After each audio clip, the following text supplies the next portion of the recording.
Hello friends, my name is Shayla and today I'm here to talk to you about 5 of my favorite books that I have read so far in the year of 2019. So I've actually been pretty stingy with my 5-star ratings this year. I've only given 8 5-star ratings, and so I have 5 here that I think are the cream of the crop of what I've read so far this year that I wanted to share with you. So let's just go ahead and dig right into them. The first one on this list is probably the biggest surprise to myself that I gave 5 stars. And that is Lord of Chaos by Robert Jordan, which happens to be the 6th book in the Wheel of Time series. In this book, it's kind of the linchpin for the entire series, and this sets up the tone for the remainder of the series from what everyone that I talked to that has read the entire series has told me. There are 3 major events that happen in this story.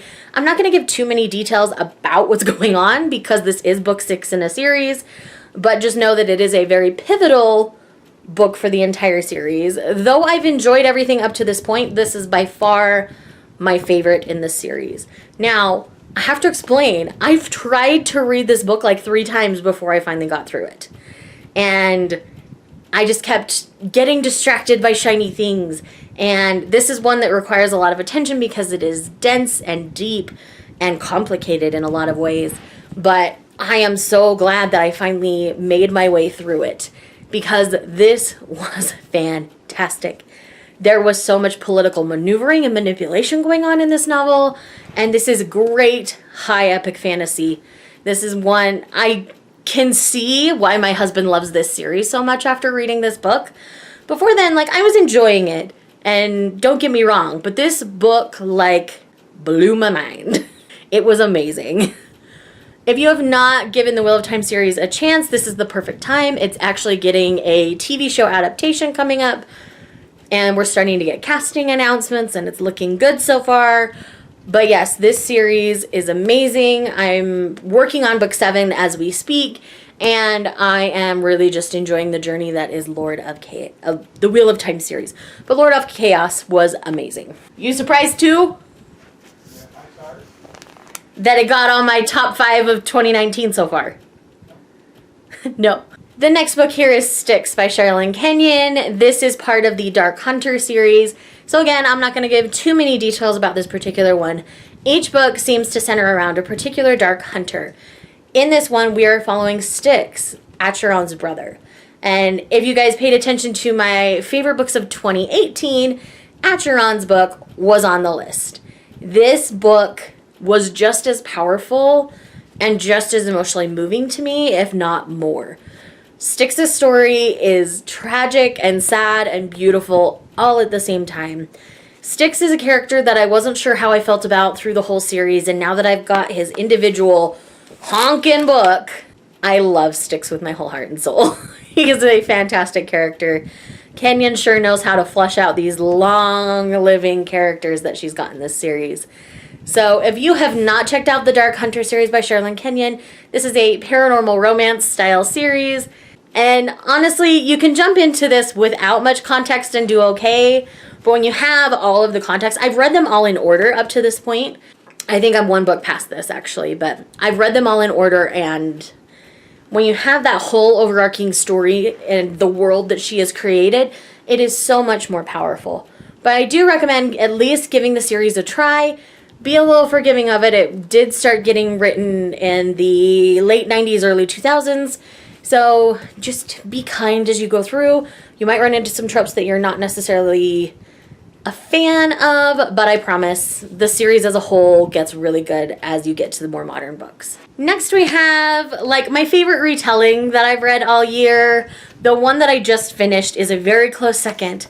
And that is A Curse So Dark and Lonely by Bridget Kemmerer. This is a Beauty and the Beast retelling that features a main character with, I believe it's cerebral palsy. If that's wrong, I'll correct it down below. But I'm pretty sure it's cerebral palsy that she's got. And this book was so well written. It's so fantastic. It makes me want to pick up other books by Bridget Kemmerer. I believe this was her first fantasy. She's typically been in contemporary up till now, but it just let me get a glimpse into her writing. I am really excited for the sequel because the sequel is going to follow one of my favorite characters from this novel, Gray. April and I are obsessed with him. We read this as a Tell It Again book club pick for this year. This was our March pick, I believe. It might have been April. I don't remember. I want to say it's March. But it was fantastic. Absolutely loved it. Again, I don't want to tell you much more than that because I feel like it will spoil things. But yes, it's so good, guys. Definitely pick this one up. Next, we have my favorite conclusion that I've read so far this year, and that is Winter of the Witch by Catherine Arden. This is book 3 in the Winter Night trilogy. I absolutely loved and adored how she chose to wrap up this series. This is a Russian-inspired folklore fantasy. It is so well done. I cried multiple times through this volume. I cried at the end. I love Arden's writing. This has made Arden an auto-buy author for me, and I definitely look forward to more from her in the future. And again, because this is a third novel in a series, I don't want to spoil anything for you, but Vasilisa is an amazing character.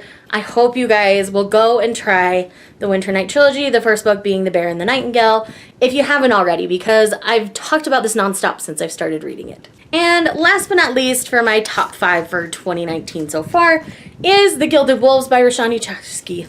And I always struggle to say her last name, so please forgive me.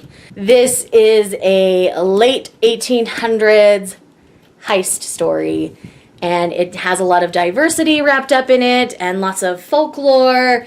It's amazing. In this Barnes & Noble edition, there are pages at the back with her notes on things that she's doing in it. It's absolutely fantastic. This has lots of diversity in race, in gender identification, in, you know, sexual orientation, all of those kinds of things. So if you're looking for that, you'll definitely find it in this novel. But for me, this was about the heist and the angstiest romance with a couple with history that just fed my soul. Oh my gosh. Me and Sam from Thoughts on Tomes definitely felt very similarly about this book, where they are now precious children. We want their safety. We are looking forward to more in the series. I really enjoy this author's writing a whole heck of a lot. Highly recommend checking this out if you like heist stories at all, like Six of Crows. It's more Six of Crows like than Mistborn. Mistborn's a different kind of style of heist from this to me, so I would never compare the two, but it definitely compares closer to Six of Crows style heist. So definitely give The Gilded Wolves a chance and a shot and a read, because it's absolutely fantastic and I just really like it. So friends, I like big books and fantasies. Is anybody surprised? Not really. Thank you guys so much for watching this video. I hope you enjoyed this. If you're interested in my manga series that I've started, I will leave that linked for you, because I also filmed that. I believe they'll be going up the same day. So thank you again for watching this video. I will see you guys in the next one. Bye.